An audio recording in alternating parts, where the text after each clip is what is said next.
Ongietorriak gurean gaur gaueko albistegira. Eusko Jaurlaritzako Segurtasun Sailak abisu horia ezarri du gaurkoan tenperatura altuengatik eta asteazkenetik ostegunerako gauerdira arte egongo da indarrean. Horrez gain, gaur gauerdiraino abisu horia aktibatu da prezipitazio arriskuagatik. Denboralea erasaten ari da Euskal Herrian eta euri jasengatik eta marea biziengatik zenbait arazo sortzen ari dira. Euri jasa historikoak izan dira batez ere asteburuan, Iruñean, penintsula zeharkatu duen tanta hotzarengatik. 150 litro bota zuen metro kuadroko hiriburuan, Lizarraldean eta Pirineoetan azken 3 hilabeteetan baino ur gehiago erregistratu zen. Ikusi beharko da gaurko gauak uzten duena. Hortzira larratxetik larun batera bitartean, euriteek irudi ikusgarriak utzi zituzten Nafarroan. Tximistak eta euri jasabortitzak protagonista izan ziren ia lurralde osoan. Hainbat estazio meteorologikotan datu historikoak bildu ziren. Hala nola, Iruñekoan, non metro karratuko 150 litro pilatu baitziren 24 ordu gutixiagoan. Lizarraldean eta Pirineoetan ere ur kopuru handiak erregistratu ziren. 100 litro karratuko baino gehiago izan ziren. Bi paraje horietan azken 3 hilabetetan baino euri gehiago egin zuen. Eta zehazki Iruñean, iraila osoan batez beste izan den uraren hirukoitza bota zuen. Euri jasek hainbat gorabehera eragin zituzten Nafarroako 50 herri baino gehiagotan. Batez ere, galtzadaren urtegiekin eta ur xukatzearekin lotuta. Hortziralean, 8 aldera hasi ziren neuri erauntziak erregistro historikoa gainditu zituzten, ez bakarrik pilatutako prezipitazioarengatik, baita deskargatutako tximistengatik ere. Gauerdira arte 20.000 tximista inguru erregistratu ziren, eta horrek eguneroko jarduera elektrikoaren errekor berria ekarri zuen foru komunitatean. Zehazki, Estatuko Meteorologiaren Agentziak bere sare sozialetan jakin zuenez, 3.400 odei deskargatu ziren lurrean eta 16.800 odeitik odeira. Hemendik aintzin, ibaien emarietara adi izan beharko gara, hala nola Tuterako Ebron paratuko dugu soa.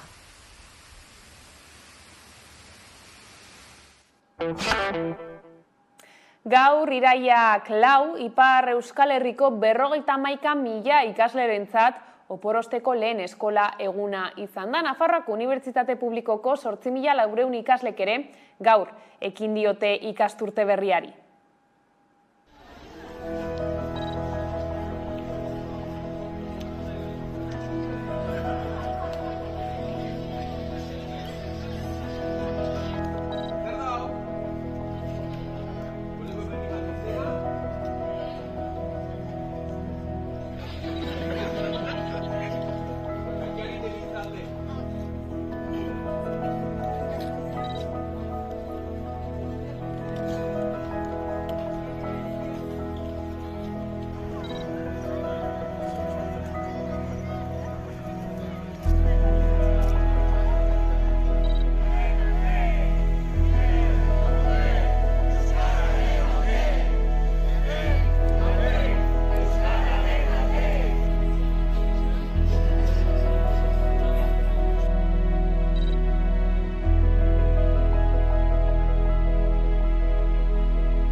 Irakaskuntzarekin jarraiki, EHUk eta Lakuako gobernuak presoek bertako unibertsitatean ikasteko aukera sinatuko dute. Iaz ireki zuten matrikula egiteko aukera, 2003tik itxita izan baita eta hitzarmen honek normalizazioa ekar lezake.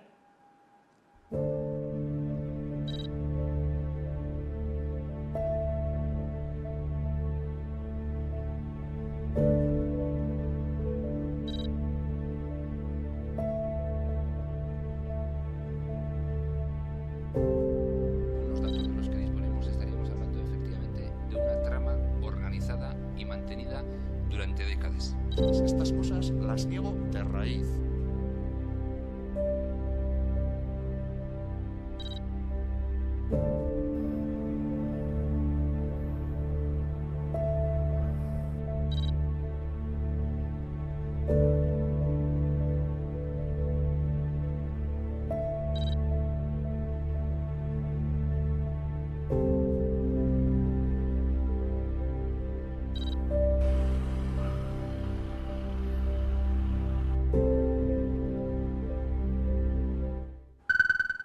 Bilbora egingo dugu salto. Orain izan ere bertan AEKak agerraldia egin du 2023-2024 matrikulazio kanpainaren berri emateko eta bertan izan da Jaradurreta lankidea.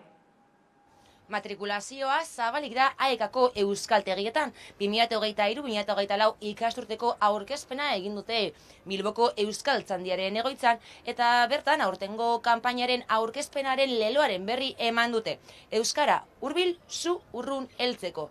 Egun euskaltegien lana ezinbestekoa dela nabarmendu dute, milaka herritar hurbiltzen baitira euskara ikastera zein euskara praktikatzera. Euskal Herri osoan 100 euskaltegi baino gehiago daude, 500 irakasle baino gehiago ditu AEKak eta 12.000 ikasle baino gehiago. Gainera egindako aurkezpenean nabarmendu dute euskal erakundeek dirulaguntzak ematen dituztela. Araba, Bizkaia eta Gipuzkoan B2-irainoko prozesua doainik da eta gainera 30 urte baino gutxiago duten gazteek ze bata baita euskaraz ikas dezakete ere, doainik. Eta aurten berrikuntza berri bat dago, 16 eta 18 urte bitarteko nerabeek, ze bata baita doainik ikasteko aukera izango baitute dirulaguntzei esker.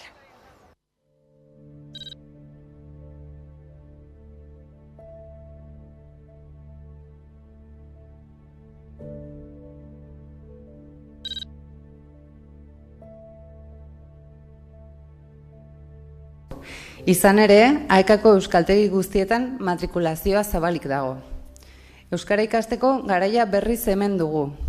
Euskara maila hobetzeko, euskara erabiltzen jarraitzeko. Aipatu bezala, 100 euskaltegi baino gehiago Euskal Herri osoan. Eta horien bidez, beste 11 herritara iristen gara. Baita euskara ikasi nahi duten enpresetara eta elkarteetara ere. Online ikastaroen bidez, gainera, herritarra dagoen txokoraino heltzen gara. Beraz, hurbil, herritarrak urrun heltzeko.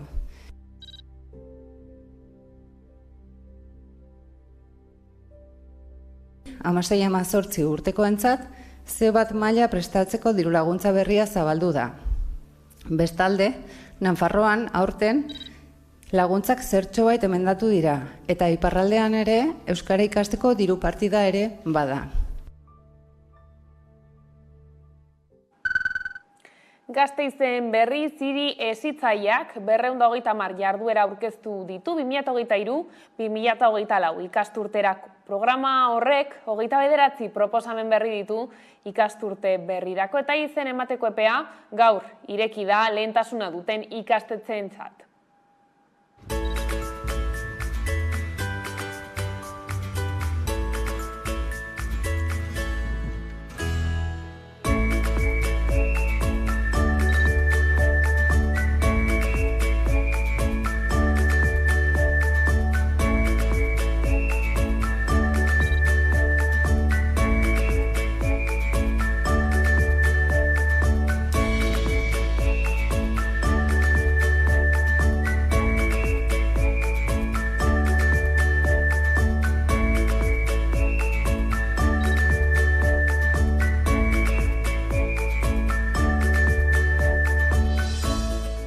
Jarduera hauek oso interesgarriak dira, hirirako, gizarterako eta hezkuntzaren eremurako funtsezkoak diren balioei lotuta daudelako.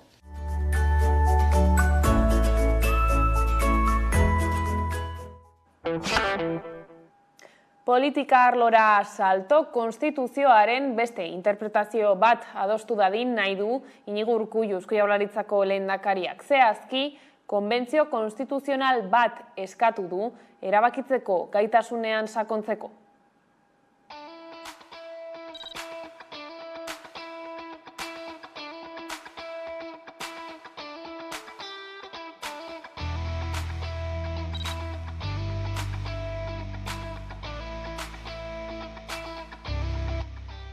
Nik uste dut bidezkoena izango litzatekeela diputatuen kongresuan edo senatuan bertan posible balitz, baina diputatuen kongresuan ematen du izan beharko litzatekeela tokia zeinetatik ekimen bat irten beharko litzatekeen atera beharko zuen diputatuen kongresuak Espainiako gobernuak dei bezala.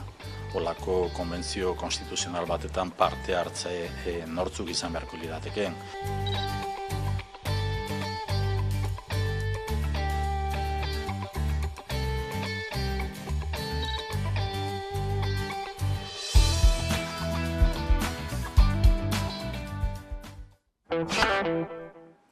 Gaurkoan, Eneko Ander Romero politologoa elkarrizketatu dugu Hamaika telebistan, testuinguru politikoa hizpide hartuta. Romerok azaldu du, Inigo Urkullu lehendakariak protagonismoa berreskuratu duela konbentzio konstituzionalaren proposamenarekin. Nik uste dut Inigo Urkullu eta bere komunikazio ekipo orokorrean oso inteligente izan dela. Hauteskunde hauen emaitzak ikusi da nola Euskal Alderdiak, bai EH Bildu, bai EAJ, noiteko bere botoa ja konprometitua daukatela. Zikeran EH Bildutik esan zuen Sánchezen alde egingo zuela Espainiako Gortetan, eta EAJ kenduta zikerako dudak argi geratu zen ere Sánchezen aldeko bozka emango zuen. Beraz, protagonismo hori galduta berreskuratu du Urkulluk, eta nik uste dut bi gako daudela. Bata da, Espainiari begira, eta zer nolako harremana duen PSOE-rekin, eta baina baita ere, dau beste gako bat, EAE-ari begira, bereziki Gipuzkoari begira, nun ematen duen, azken urteetan EAJ-aren arima subiranista edo independentista hori desagertuta zegoela, ikusi da zer nolako emaitzak esan dituzten azkenengo bi hauteskundeetan Gipuzkoan, eta horrelako diskurtso, igual, burura etorri aldala estatusaren inguruko debatea, inkluso plan ibarretzea, eta barrak, Gipuzkoako klabe horietan ere irakurtza importantea iruditzen da zait. Juntzen eta Espainiako gobernuaren arteko negoziazioei begira azpimarratu du ikusi behar dela Puigdemontek zer eskatzen duen eta are garrantzitsuagoa dena zer onartzeko prest dagoen. Gehitu du ERC-en eta Juntzen arteko harremana oso gaiztotuta dagoela eta gehitu du sumar guztiz jokoz kanpo dagoela une honetan. Gehiago alden daldira, hori irizateke galdera, ezta? ERC-en eta Juntzen arteko harremana oso kaltetua dago. Nik kontrako esango nuke edo, kontrara planteatuko nuke. Haien negoziazio hauek, ikusita bereziki Juntzek hartu duen pisua eta ERC-ek galdu duen pisua, igual, ate bat irekitzen du haien arteko estrategia partekatu batera. Ez dut uste graduko denik, zintzoa izan da, baina bueno, aukera hori soltzen du. ERC-en eta Juntzen arteko harremana ez dut esango apurtuta dagoenik, ez dagoelako, baina oso txarra da ikusi dugu udal hauteskundeek emaitzak zeintzuk diren. Eta ezin dugu ahaztu, Pere Aragonesen gobernua ez dela gobernu estable eta indartsu bat. Beraz, Juntzek Kataluniako klabetan jokatuko du beti, eta ez dauka arrazorik beste hauteskunde batzuetara joateko segurenik, baina ikusiko dugu zer dagoen preste onartzeko. Azpimarratu du Feijóok Espainiaren gobernagarritasuna begira Sánchezi egindako proposamena oihu desesperatu bat izan dela Feijóo zentroko pertsona moderatu gisa aurkezteko eta botere instituzionala lortzeko. Espainia estatu mailan, Espainia nazio gisa ulertuta da Katalunia eta Euskal Herria gabe, bipartidismoaren buelta oso harria dara, PP-PSOE. Eta berriro baldin badaude hauteskundeak, indartuko diak PP eta PSOE. Ez zuten espero nik uste zala Espainiako beste nazioetan edo estatuaren beste nazioetan zer gertatuko zen eta benetan jende hori edo boska horiek klabeak izango direnik. Itzen ez zuen espero alderdi popularra. Bi estenatoki daude, ez gehiago. Hauteskundeak errepikatzea edo alderdi sozialista gobernuan amaitzea. Alderdi popularrak momentu honetan oso zaila dauka. Insisto, Espainia da, edo zer gauza gerta daiteke. Ikusi dugu azken hamarkadetan, ez da, bereziki azken hamarkadan. Bitu Pedro Sánchez mundu guztiak esaten zuen desagertuta edo 2016an, ez zan inor eta batean heldu zen gobernura inoir espero zuen zentzura mozio batekin. Edo zer gauza gertatu daiteke. Baina alderdi popularrak oso zaila izango du. Ez da naia, ez daukat oso hori zein dan naia, baina analizi partera joaten magara, daukagu Espainiako eskuma bat guzti inoperantea dela, Voxen sarrerarekin, baina Vox krisi sakonean dago, da, hauteskundeak errepikatzen badira, segurenik alderdi popularrak irabaziko ditu boskak, baina ez du balio, hemen aritmetika parlamentarioa zari gara, ez horik bosken zera. Beraz, eskumaren gobernua nik deskargatuko nuke, gero dekogu, alderdi sozialistaren gobernu ahul bat, posible litzatekena, horrekoan posible izan da, eta ikusiko dugu zenbat irauten duen, gainera Espainiako hauteskunde zikloa agortuta dago, hau da, Europearrak etorriko dira, baina berdin du. Eta beste aukera bat oso faktible ikusten duena da hauteskundeak errepikatzea. Baina hori, segurenik Juntzen eskut dago. Eta hor, Kataluniaren klabe internuak, hauteskunde autonomikoak sartuko dira jokuan. Beraz, hori ez dago zikera Pedro Sánchezen esku. Kataluniara begira, diadaren aldeko ANS-eren manifestaziora joango dela iragarri du Aragonesek. Iaz ezen manifestaziora joan alderdi politikoen kontrakoa zelako adierazi du aurten deialdiak bestelako norabide bat duela.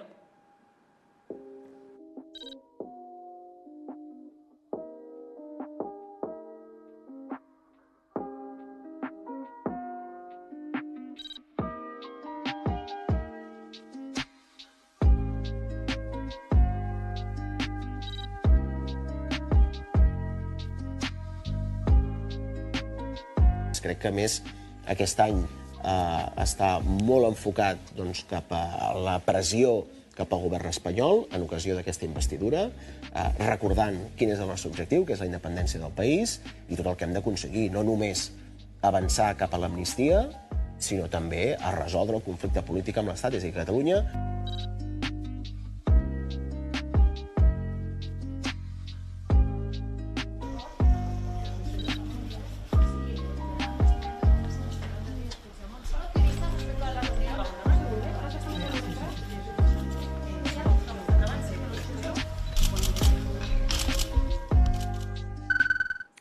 Gurera bueltan, uda hasieran, Frantziako turrak Euskal Herria igaro zueneko Euskal Nortasunaren erakustaldiak parekoa izango du Espainiako bueltan. Irailaren 9 eta 10, larunbatean eta igandean, Nafarroako lurraldean sartuko da txirrindularitza proba eta errepideak ikurrinaz eta Nafarroako banderaz beteko dira kirolariak errespetuz agurtzen dituzten bitartean Euskal Nortasuna harro zabaltzeko. Aurten, Euskal Herrikoak ez diren bi frogek zeharkatu eta zeharkatuko dituzte gure lurrak. Uztailean Frantziako turra Bizkaian, Gipuzkoan, Araban, Lapurdin eta Zuberoan izan genuen. Eta irailean Espainiako buelta, Zuberoa eta Nafarroatik igaroko da. Batzuentzat muga dena, guk egunerokoan zabalik eduki nahi dugu. Gure herritik libre mugitzeko. Gure artean ez baitugu mugarik nahi. Euskal Herriak erabaki erraten dugu orain ere. Guk erabaki nahi ditugulako, bai bi estatuekiko, bai gure arteko harremanak. Herritarron esku dago aldarri hauek kalera ateitzea eta gure arteko adostasunak jostea. Aldarri hauek tresna bihurtzeko eta tresna horien bidez erabakiak gauzatzeko. 7 lurraldeko herri gisa, 7 lurraldeko herria gara, gure artean ez dugu mugarik nahi eta gure etorkizun politikoa libre eta demokratikoki erabaki nahi dugu.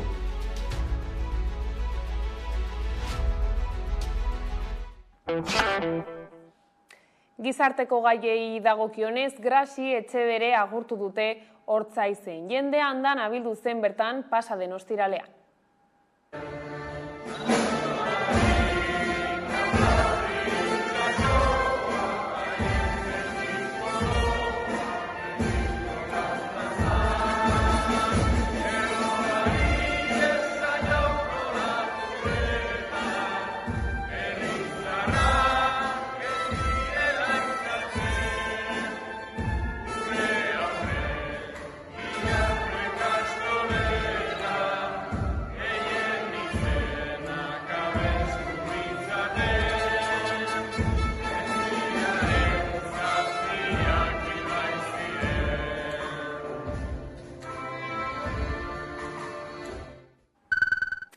Gero eta gutxiago gelditzen da Hondarribiko alarde egunerako datorren ostiralean izango da hilaren 8. Asteon, hautsak harrotu ditu guztion alardea taldeak egindako salaketak azaldu dutenez, Hondarribiko alardeko musika banda elkarteak konpainiako kidei eskatu die erantzukizuna adierazpen bat izenpetzeko adieraziz, Andreak soilik kantinera gisara nahi dituztela desfilean. Testuinguru horretan, Hondarribiko alkateak bere iritzia eman du eta dio alardean emakumeen eta gizonen parte hartzea bermatzeko lan egingo duela.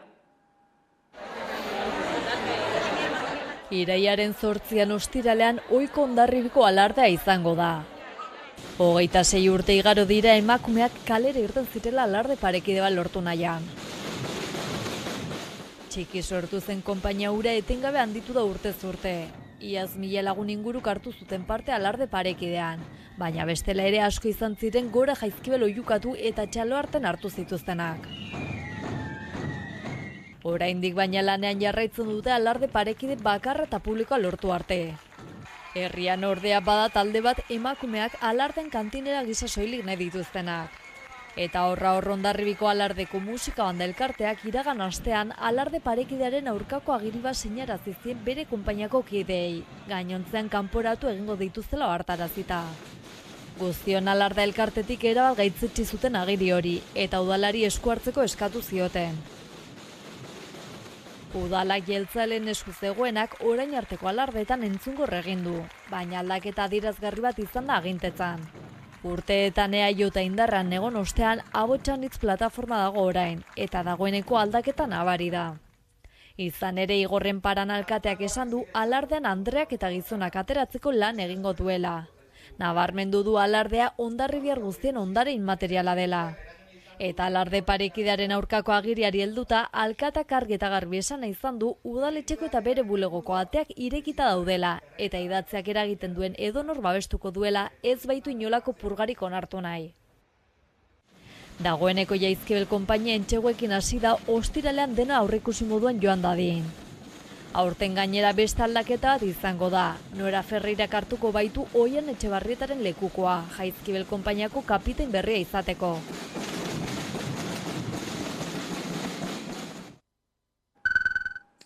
Orlak Thompson eta Oskar Zebria Albaolako ontzigintzako nazioarteko eskolan graduatu dira bertan 3 urtez trebatu ondoren. Guztira 14 ikasle graduatu dira Albaolan ikastetxeak 2017an ateak ireki zituenetik.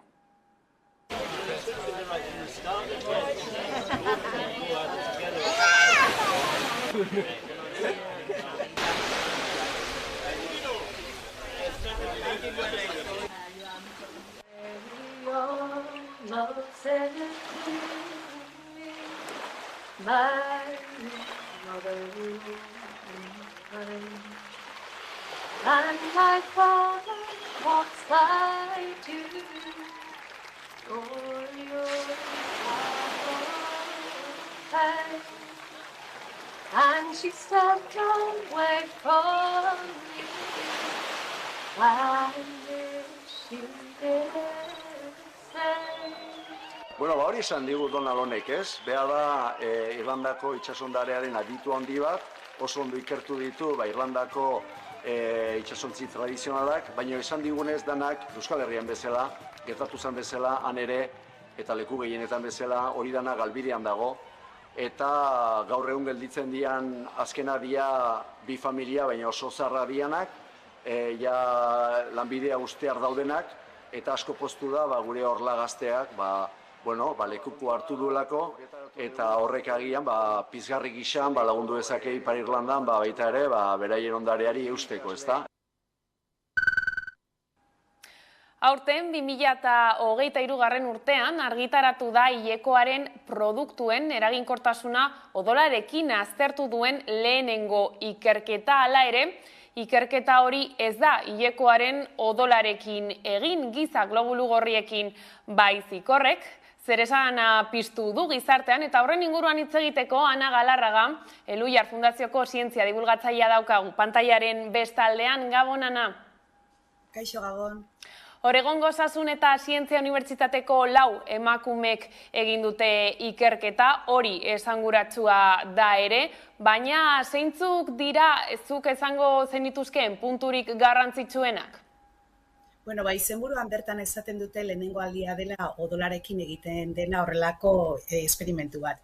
Orain arte beti egin dituzte urarekin edo gatzurarekin, eta hori bai da deigarria eta azpimarratzekoa, ez da, azken finean, begibistakoa da odolak beste dentsitate badaukala, zer esanik ez hilekoak, dauzkala baita ere odolbilduak, unean ondakinak eta abar, eta orduan ezin du berdina izan urarekin probatu edo benetan hilekoaren odolarekin.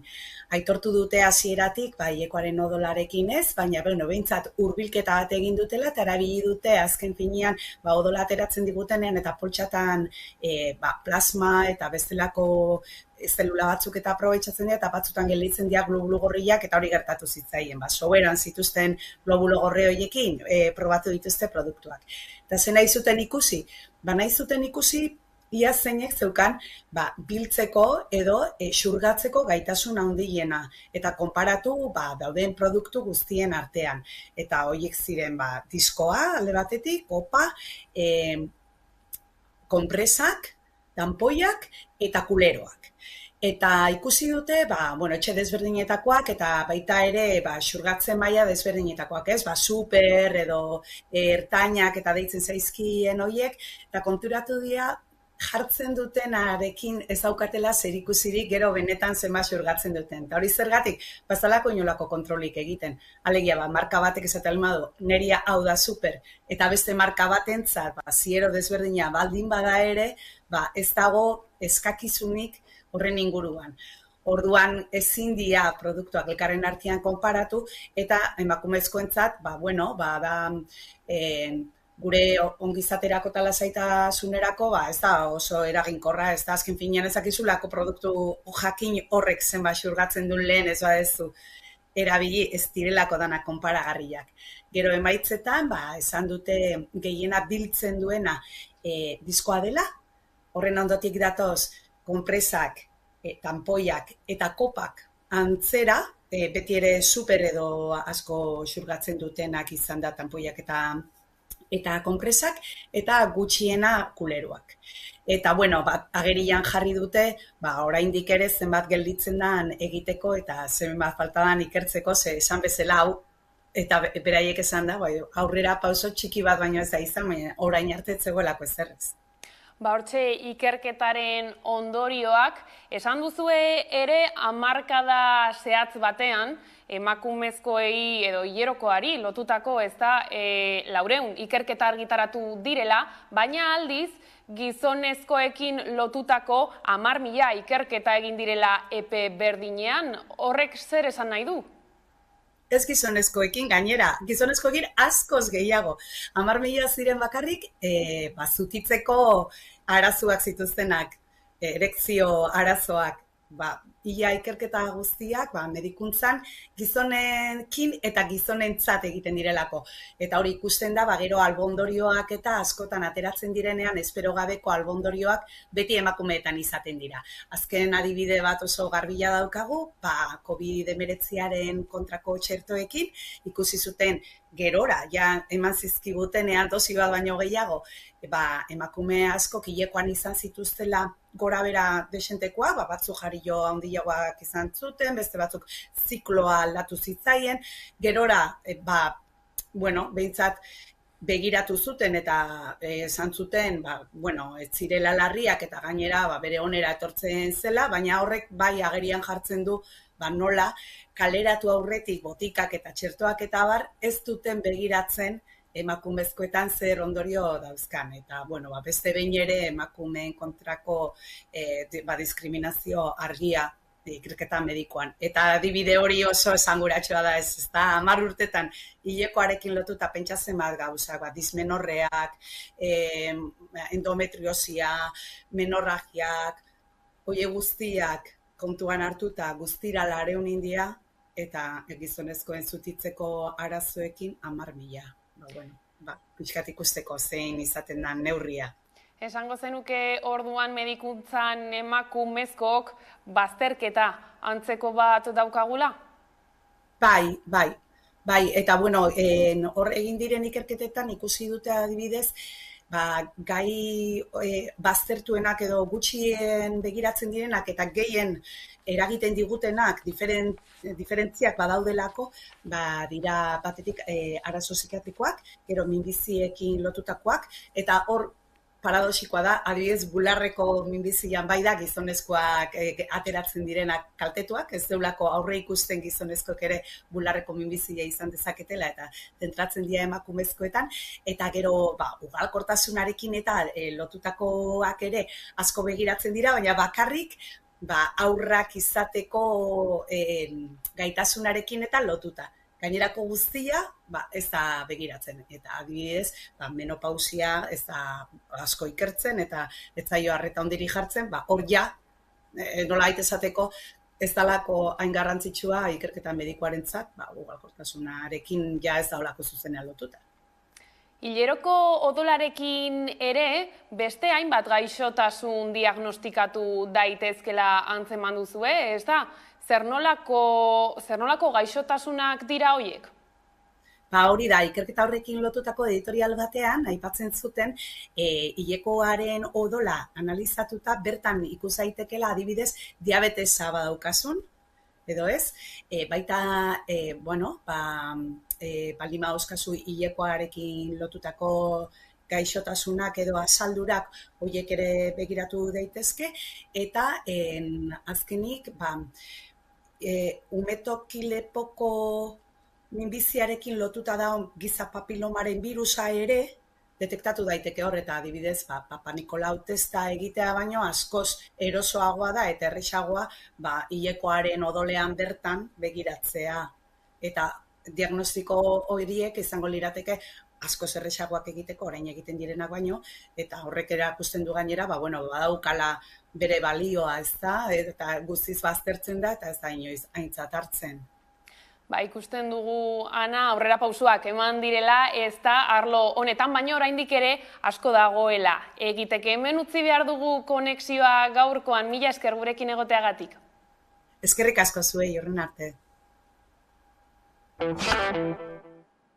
Ekonomia arloko gaiekin jarraiki, Euskal Herriko pentsiodunen mugimendua gaur itzuli da herri eta hirietako plazetara 1.080 euroko gutxieneko pentsioa eskatzeko, halaber, osagarri bat eskatuko die Gasteizko eta Iruñeko erakundei. Aiara Durretak azalduko digu.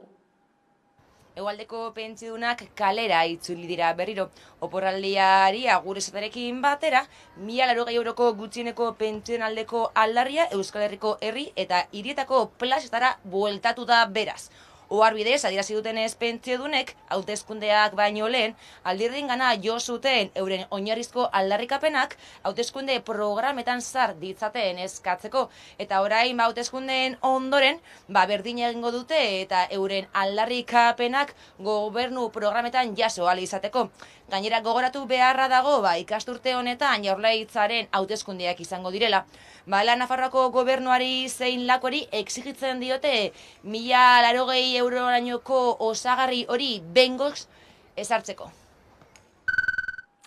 Bestalde, Uribe Kostan dagoen pediatria zerbitzuaren prekarietatea salatu zuten, hainbat gurasok ostiralean egindako prentzaurrekoan, egoera horrek aurren osasuna arriskuan jartzen duela iritzita, pediatriako zerbitzu duina exigitu dute. Aiara Durreta. Uribe Kostan dagoen pediatria zerbitzuaren prekaritatea salatu dute hainbat gurasok. Ostiralean horretarako prentzaurrekoa eta protesta egin zuten Plentziako osasun zentroaren atarian. Izan ere, egoera horrek aurren osasuna arriskuan jartzen duela ohartarazi dute. Eta iragarri dutenez gainera, afera legebiltzarrera eramango du EH Bilduk bertan eztabaidatzeko. Urteak dira zonaldean pediatria zerbitzua bermatzen ez dela Eusko Jaurlaritzako osasun sailak ez dituelako medikuen oporraldiak errespetatzen. Eta gainera afera egoera areagotzen da udan, herriko biztanleri kopurua biderkatzen egiten delako, ezta? Eta oraingoan gertaera batek gabeziak agerian utzi ditu, baina gurasoek deitoratu dutenez, gertaera hori izeberaren punta baino ez da. Ospitaleko alta txostenak jarraipen pediatrikoa ezarri zuen hurrengo 24-48 orduetan. Hala ere, haurrari dagokion pediatra. Irailaren erdi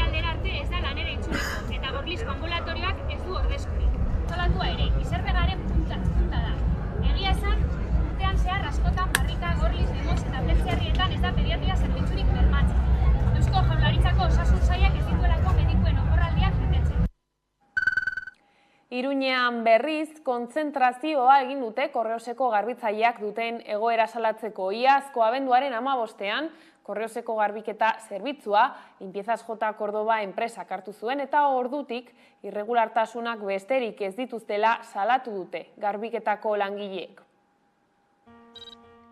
Berriz ere, kontzentrazioa Sarasate pasealekuan. Limpiezas J. Córdoba enpresako langileak dira. Korreosek Nafarroan dituen bulegoak garbitzeko zerbitzuaren esleipedunaren enpresapean garbiketa zerbitzuan aritzen diren garbitzaileak. Izan ere, greba mugagabean hasi ziren agorriaren 28an. Nominen ordainketa atzeratzeagatik protesta egiteko. 50 langileak uztailan hasi ziren elkarretaratzeak egiten Iruñeko Korreosen egoitza nagusiaren aintzinean. Soldatak berehala ordaintzea eskatzeko eta gainera agorriaren ondarrean greba mugagabean hasi ziren. Horretaz gain, langileek salatzen dute Limpiezas J. Córdoba enpresak garbiketaren kudeaketa hasi zuenetik irregulartasun haunitz izan duela. Sí, en principio que nos paguen todo lo que nos deben. Pero nosotros lo que queremos es que Correos les rescinda el contrato por todas las irregularidades que durante estos días ya os hemos ido comentando. Langileek ez dute udako aparteko ordainsaria jaso. Ez joan den uztaileko soldata, ez da agorrileko nomina ere. Horri maiatzetik izandako atzerapenak gehitu behar zaizkio eta soldataren ordainketan izandako akatsak. Momentuz beraz, garbitzaileak borrokan, Nafarroan.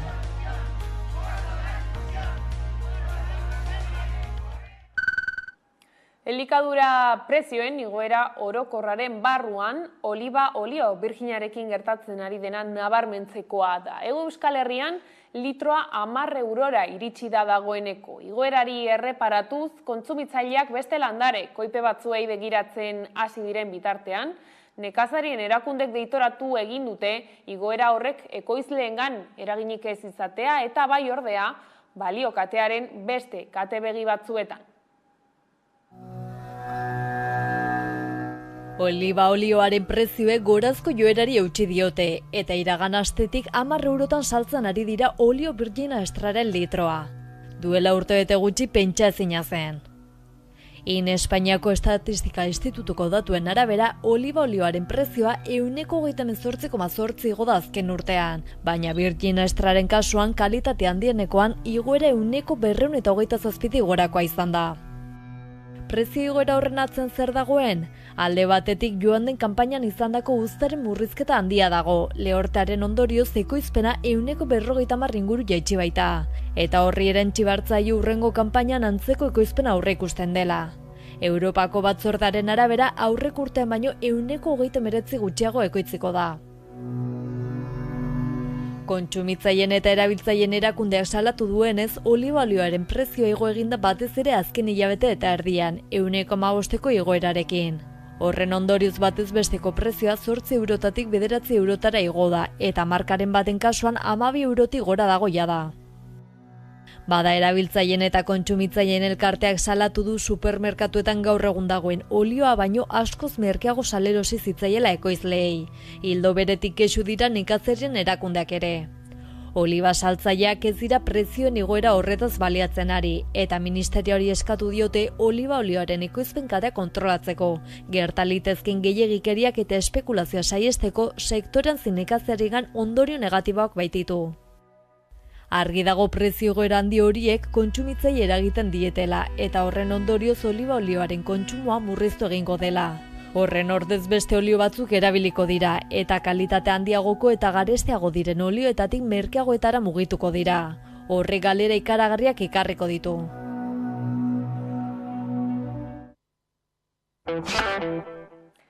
Gastronomiarekin loturik, martxan da Arabako pintxoaren 2023ko aste nagusia. Gasteizko eta Arabako zenbait ostalarik euren pintxorik onenak eskainiko dizkiete herritarrei irailaren 10 arte. Aurten, aplikazio berezi bat prestatu dute eta horren bidez herritarrek bozka dezaten gehien gustatu zaien pintxoa. Horrela, erabakiko da herritarren saria irailaren 12an berriz, Bukaerako fasea izango da show cooking formatuan eta profesionalez osatutako epaimahaiak irabazleak erabakiko dituzte. Arabako pintzoaren 2023ko aste nagusia irailaren 4tik 12 arte izango da. Gasteizko eta Arabako ostalaritza establezimendu askok lehiaketarako aurkeztu dituzten pintzoak eskainiko dizkiete herritarrei irailaren 10 arte. Lehen faseari dagokionez, hau da Arabako pintzoaren aste nagusiko herritarren saria, egun hauetan erabakiko da. Herritarrek sortu den aplikazioaren bidez edo webgunean bozka dezakete gehien gustatu zaien pintzoa. Irabazleak 500 euroko saria jasoko du. Horrez gain irailaren 12an bukaerako fasea izango da eta show cooking formatuan egingo da. Aurten Gasteizko La Peña Vitoriana Tenis Klubean antolatu da arratsaldeko 5etatik aurrera. Egun horretan sukaldari guztiek euren pintzoak aurkeztuko dituzte gastronomiaren arloan prestigio handia duten profesionalek osatutako epaimahaiaren aurrean.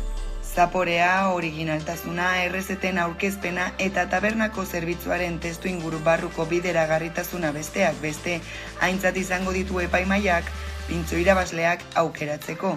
Ekitaldiak sarrera librea du eta sari banaketa 7etan egingo da. Urrezko pintzoaren establezimendu irabazleak 2000 euro jasoko ditu, zilarrezkoak 1000 euro eta brontzezkoak 500 euro. Nazioarteari begira, bian da Veneziako zinema jaialdiaren 80. edizioa. Irailaren 9 arte, zuzendari handien hainbat film izango dira ikusgai mostran. Hala ere, edizioa Hollywoodeko grebaren itzalpean hasi da, izan ere, Luca Guadagnino italiarraren Challenger filmak ireki behar zuen zinemaldia, baina grebaren ondorioz atzeratu egin behar izan dute estreinaldia. Abian da Veneziako zinema jaialdiaren 80. edizioa. Irailaren 9 arte zuzendari handien hainbat film izango dira ikusgai mostran. Aurtengo edizioa Hollywoodeko grebaren itzalpean hasi da, izan ere Luca Guadagnino italiarraren Challenger filmak ireki behar zuen zinemaldia, baina grebaren ondorioz atzeratu egin behar izan dute estreinaldia. Ondorioz, Edoardo de Angelisen komandanteri egokitu zaio jaialdia zabaltzea. Aurrez iragarritako programaziotik eroritako film bakarra da Guadagninorena eta gainerako ekoizpenak normaltasunez estreinatuko dituzte, naiz eta film horietan parte hartu duten aktore gehienek ez duten baieztatu Venezian izango diren. Alberto Barbera jaialdiko zuzendariak nolanahi ere jakinarazi du aktore ezagun batzuk izango direla festivalean, hala nola Adam Driver eta Jessica Chastain.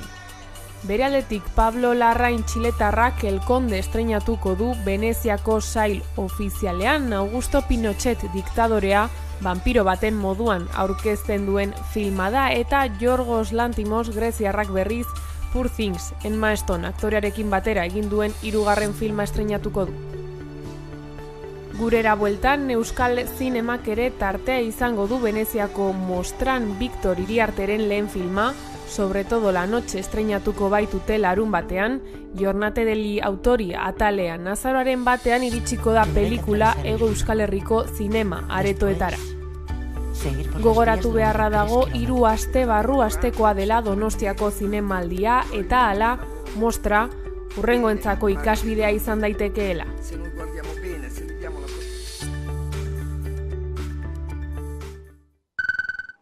Gurera bueltan Emaneurre taldeak antolatuta Ordiziako herritarrek 11. edizioa ospatu dute larun batean. 2011an antolatu zuen taldeak lehendabiziko aldiz eguna, Euskal Jaietan herritarren partaidetza bultzatzeko helburuarekin. Urtero bezala, kuadrilen arteko herri kirol txapelketa izan zen ekitaldi nagusia.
M-ama M-ume saioaren estreinaldia 11an izango da. Bihar rama adina amatasuna bizitzeko modu dago eta askotarikoak dira amen bizipenak. Amatasuna eta ez amatasuna bizitzeko moduak ezagutuko ditugu 16 pertsonaren bizipenen bidez.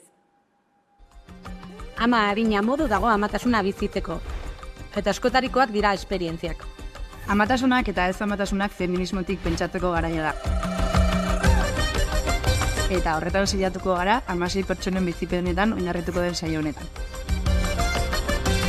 Irailaren 5etik aurrera aste artero, ama, ume, saioa 11an. Amatasuna feminismotik. Eta horrela iritsi gara albistegiaren bukaerara. Gaurkoan Gatiburen EH distopikala abestiarekin agurtuko zaituztegu, gustatuko zaizuelakoan, besterik ez gure aldetik. Horiek izan dira gaueko albistegiak gurean gaur utzi dituenak. Gogoratu guztiak eta gehiago nahi duzuen aldiro 11.eus atarian dituzuela eskuragarri. Ongi izan eta bihar arte.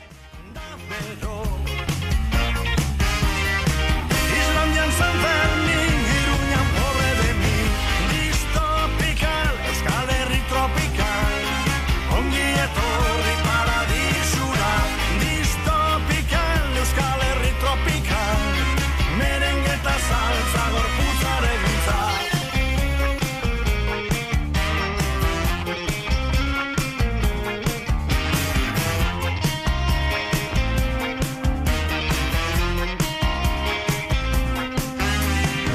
Surfistako oinatiko plazan, Maria gora, Maria bera, Espainiako basamortuen, erean dauz gameluek, da bedo, larbedo, untzera dun resortak urdan daien, distopikal, Euskal Herri tropikal, ongi etorri paradisura, distopikal, Euskal Herri tropikal, merengue eta salsa gorputzaren gintza. Ongi etorri paradisura, merengue eta salsa gorputzaren gintza. Gabon, ongi etorri, 2060ko abenduak 20 ditu gaur. Kantauri isurialdean 33 graduan dago ura eta Gabonen atarian jendez lepo dira hondartzak. Albiste ona bestalde musikako sumendiak utzi diola laba isurtzeari. Amaitzeko albistegi honetako elkarrizketa tartean, azken elurtea ikusi zuen herritarra. Euskal Herri Jamaikan bezala, zala.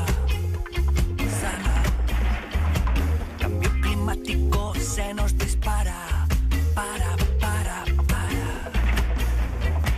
Este sistema ya no le